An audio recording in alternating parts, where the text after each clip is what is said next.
अस्सलाम वालेकुम दोस्तों, आज मैं आपके लिए इफ्तार स्पेशल के लिए एक बड़ी ही लाजवाब रेसिपी लेकर आई हूँ। अगर आपके पास आधा किलो आलू है तो बस बना लें मिनटों में ये रेसिपी। समोसे, पकोड़े, रोल, कचौरी तो सब खाते ही रहते हैं, क्यों ना आज इफ्तार के लिए बनाया जाए कोई मज़ेदार सा स्नैक्स। तो चलिए हम देख लेते हैं किस तरीके से हमने ये स्नैक्स बना के तैयार किए हैं। तो इस रेसिपी को बनाने के लिए आधा किलो आपने आलू लेने हैं। आलू को आपने बॉईल कर लेना है। बॉईल करने के बाद आपने इन्हें ठंडा होने के बाद मैश कर लेना है। आप चाहें तो हाथों से मैश कर लें या तो फिर आप इन्हें मैशर की मदद से भी मैश कर सकते हैं। बस हमें यहाँ पर मैश हुए हुए आलू चाहिए। तो इतने अच्छे सॉफ्ट गले हुए आलू हैं और जब ये बिल्कुल ठंडे हो जाएंगे तभी आपने ये प्रोसेस करना है। इससे पहले आपने इसमें कोई मसाले कुछ भी नहीं डालना है। जब आलू बिल्कुल ठंडे हो जाएंगे तो फिर हम इसमें कुछ मसाले ऐड करेंगे। तो यहाँ पर मैंने प्याज ली है, एक दरमियाने साइज़ की बारीक चॉप की हुई प्याज है मेरे पास। इसके साथ ही हरा धनिया लिया है आधी गड्डी पुदीना लिया है।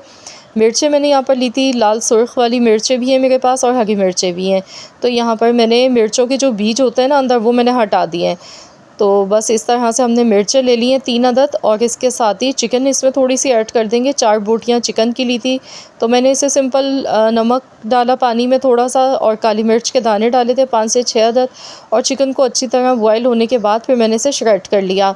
कुटी हुई लाल मिर्चें थोड़ी सी डालेंगे, नमक हस्ब ज़रूरत इसमें ऐड कर देंगे। कुटा हुआ धनिया इसमें जाएगा 1 टेबल स्पून और 1 टीस्पून भर के इसमें पिसा हुआ ज़ीरे का पाउडर ऐड कर देंगे।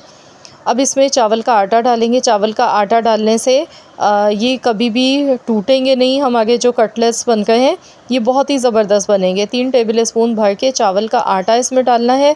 उसके बाद हम इसमें नींबू का रस डालेंगे 1 टेबल स्पून। तो यहाँ एक बड़े साइज़ का नींबू का रस इसमें मैं शामिल कर गई हूँ। अब इन सारी चीज़ों को अच्छी तरह से हमने मिक्स कर लेना है। अगर आपके पास चावल का आटा नहीं है तो आप इसकी जगह पर कॉर्नफ्लोर भी शामिल कर सकते हैं, लेकिन अगर चावल का आटा है तो ज़्यादा बेस्ट रहेगा। तो चलिए अब कटलेट्स हम बनाना शुरू करते हैं। इसके लिए मैंने देखिए हाथों पर कोई ऑयल नहीं लगाया, मैं ऐसे ही बना गई हूँ और ये बिल्कुल भी चिपक नहीं रहा है ये जो बैटर बना है हमारा। तो इसकी वजह यही है कि इसमें एक तो चावल का आटा डाला है और दूसरी इसकी मेन वजह यह है कि आलू को उबालने के बाद हमने ठंडा कर लेना है। अगर हो सके, मुमकिन हो सके तो ठंडा करने के बाद आप थोड़ी देर के लिए फ्रिज में रख दें, ताकि आलू के अंदर जितना भी मॉइस्चर है ना वो सारा उसका ड्राई हो जाए। उसके बाद ही फिर आपने आलू को मैश करना है और उसमें सारे मसाले ऐड कर देने हैं। तो यहाँ पर इस तरह से मैं शेप इसे दे रही हूँ गोल। आप किसी भी शेप में बना सकते हैं। तो यहाँ पर देखिए अभी मैंने इतने बना लिए हैं कबाब और अब मैं इन्हें पहले फ्राई कर लेती हूँ। इन्हें फ्राई करने के लिए अंडा लेंगे हम। यहाँ पर मैंने 1 अदद अंडा लिया है। तो इसमें थोड़े से हमने कुटा हुआ धनिया, कुटी हुई लाल मिर्चें ऐड की हैं।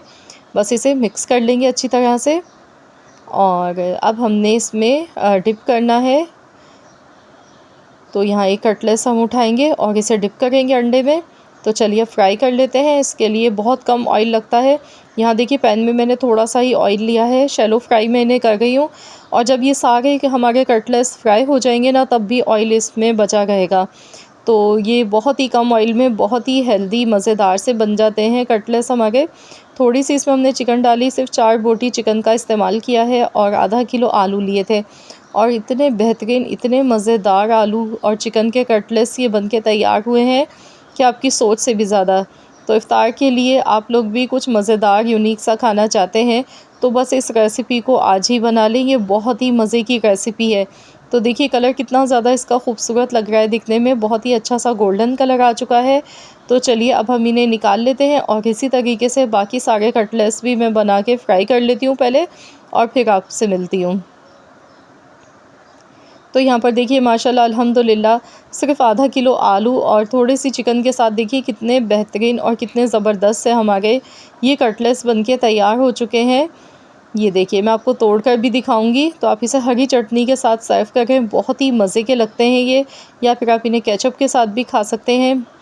ये देखिए माशाल्लाह अल्हम्दुलिल्लाह कितने ज़बरदस्त बने हैं और बिल्कुल भी टूटे नहीं हैं, ना बिखरे हैं और बहुत ही बेहतरीन से ये बन जाते हैं, मिनटों में बन जाते हैं। तो ज़रूर आप लोग भी इस रेसिपी को ट्राई करें और अपना फ़ीडबैक मेरे साथ शेयर कीजिएगा। मिलते हैं इंशाअल्लाह ताला एक और वीडियो के साथ।